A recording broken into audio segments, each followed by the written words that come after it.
Today, I'll show you how to unlink a Citibank credit card.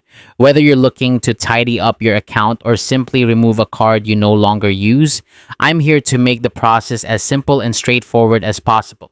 Let's get started. First, you'll want to log into your Citi Manager account. This is your main hub for managing Citibank cards.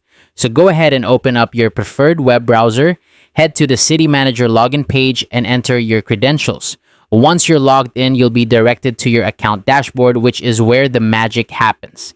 Next, navigate to My Profile. This section is crucial because it contains all your personal information and account settings, including your credit card links. Once you're in My Profile, look for the option that says Link Unlink Card Account. This is the feature we'll be focusing on to manage the cards connected to your account.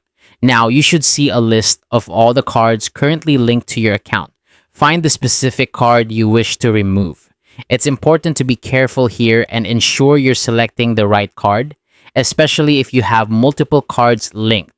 Once you've identified the correct card, follow the on-screen instructions provided to unlink it.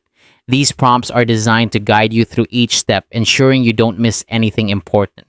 However, if you find that the option to unlink your card isn't available online, don't worry. Citibank offers excellent customer support options to help you out. You can either contact their customer support team directly by phone or use the web chat feature available on their website. These representatives are well equipped to assist you with unlinking your credit card from your account. And there you have it. That's how to unlink a Citibank credit card. By following these steps, you can easily manage your account and keep it organized. Remember, if you ever run into any trouble or need further assistance, Citibank's customer support is just a call or chat away.